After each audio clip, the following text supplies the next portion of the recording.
di sini peran siapa? Peran politik. Peran ekspor, impor, peran politik. Nggak bisa. Jadi orang harus melihatnya secara komprehensif.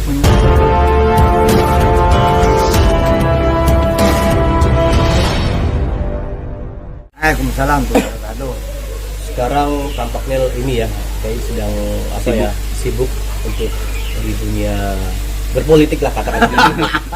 Ini gimana sih transisi dari seorang ustadz dai ke dunia politik itu seperti apa? Ya, pertama kan sebenarnya ceritanya kan tentang pengkhidmatan sama pelayanan. Terus kemudian sama manfaat. Bagaimana kemudian hidup kita bisa lebih luas dalam berkhidmat, melayani orang sesama, terus kemudian juga alam semesta, dan juga bisa manfaat. Jalan apapun yang membuat kita bisa berkhidmat, kembali ke situ, bisa melayani dan bisa manfaat, itu kita ambil, kita tempuh. Nggak terbuka pun kita ketok-ketok supaya bisa dibuka. Misalkan pasar, pabrik, usaha, bisnis, perdagangan, dari semua jalurnya.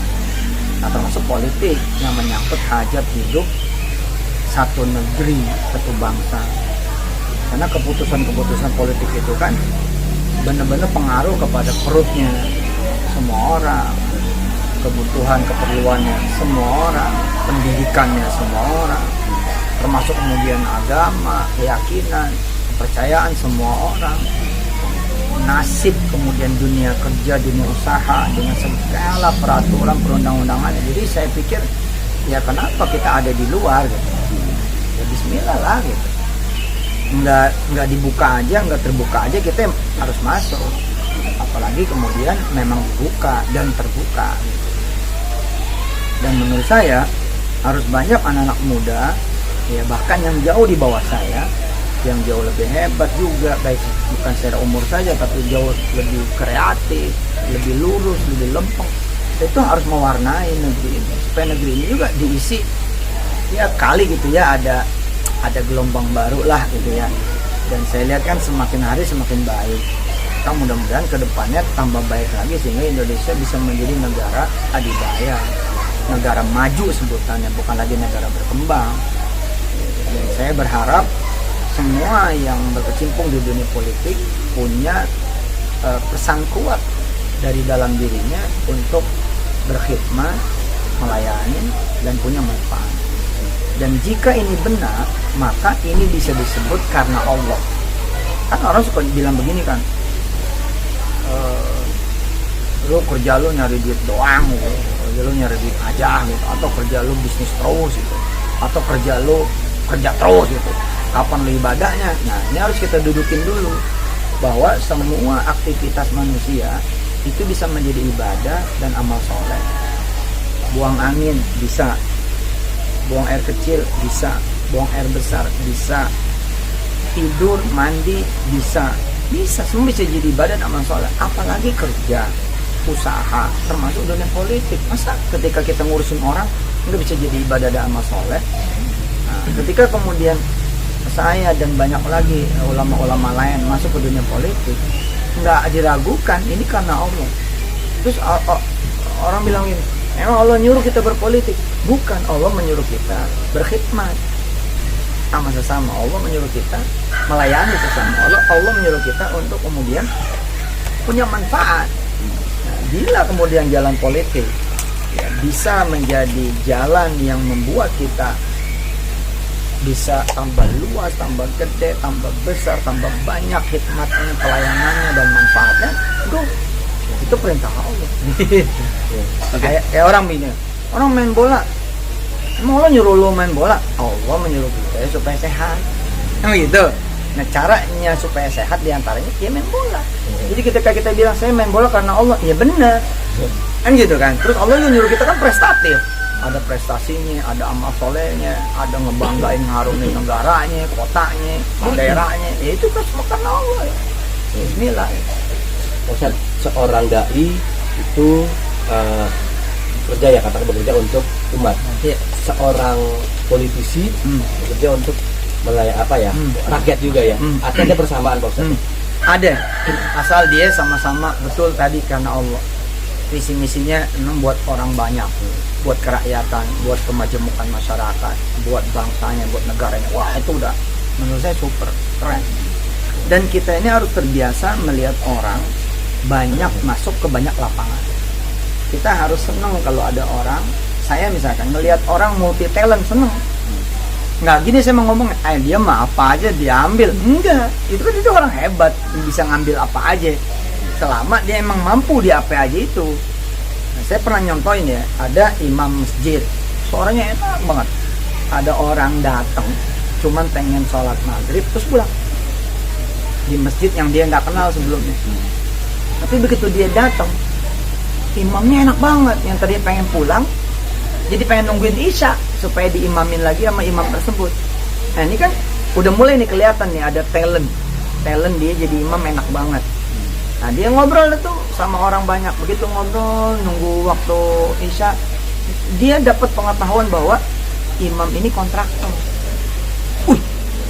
Nah kalau orang nggak ada dengkinya, nggak ada sebelnya, nggak ada marahnya, nggak ada keselnya, orang rata-rata senang ngelihat orang itu multi talent. Orang senang ngelihat orang tuh banyak kiprahnya, punya banyak kebiasaan, senang. Buktinya nih anak muda, Masya Allah. Jadi dia bukan cuma imam, dia kontraktor. Iya, ini dia yang bangun, semuanya dia yang bangun. Dia kontraktor kalian banget. Allah. Nah disamperin lagi masih imam. Assalamualaikum anak muda. Waalaikumsalam Pak Haji. Waduh, udah suaranya enak, Pak Haji juga yang bangun ini. Ya, ini semua dibantu sama teman-teman di sini Allah. Mampir yuk. Kita ada warung makan. Haji ada warung makan juga. Luar biasa Pak Haji gitu. Udah 3 tuh, imam, kontraktor, buka warung makan. Datanglah ke warung makan. Ternyata begitu dia ke warung makan, dia pulang kan ke warung makan, dia ada rumahnya di situ. Ada cucunya datang, dia kakek juga. Ada istrinya datang, dia suami juga. Ada adik-adiknya ngumpul, dia abang juga. Kan subhanallah. Udah tuh udah berjibun kan, udah berentet tuh. Ada lagi orang datang. Assalamualaikum Pak Camat. Wih, Bapak Pak Camat juga kan? Nggak mungkin orang sebel, nggak mungkin orang kesel selama dia nggak ada dengkinya, selama dia nggak ada marahnya. Paham nggak yang gue maksud? Jadi ketika ada orang masuk di bola, masuk di bulu tangkis, masuk di renang, masuk lagi di seni budaya wayang, masuk lagi seni budaya kesenian daerah-daerah lain, masuk lagi ke ini, bisnis juga banyak. Terus kemudian masuk politik. Kalau dia nggak benci sama tuh orang, harusnya tambah seneng. Mudah-mudahan dah gitu ya. Orang-orang Indonesia itu rata-rata multi talent. Karena saya berharap orang Indonesia itu minimal 10 lah bidang yang dia geluti gitu loh. Minimal jangan udah itu aja, berarti kan dia nggak berkembang dong. Ya kan, dia awal kameramen, oke dong. Tapi apa salahnya kameramen megang sound? Jadi namanya bukan cuma kameramen, tapi soundman. Ya kan, apa salah juga nanti belajar kabel, namanya jadi kabelman. Iya nggak Ji? Ngurusin apa ke lo, belajar terus dong. Makanya saya dengan Nawa itu juga belajar, karena Allah juga kan Allah nyuruh kita belajar apapun. Nah saya belajar, pengen insya Allah nanti ada waktunya diumumkan. Saya masuk mana, jadi apa, jadi siapa, Bismillah ntar diumumin. Tapi takut nggak ketika Ustadz masuk berpolitik, maksudnya aku dikategorikan politik identitas gitu tak? Gini, saya termasuk orang yang tidak bermazhab takutnya. Enggak, saya tidak bermazhab takutnya. Juga tidak bermazhab khawatirnya, enggak. Karena orang yang hidup dengan mazhab takutnya sama khawatirnya, dia nggak maju-maju.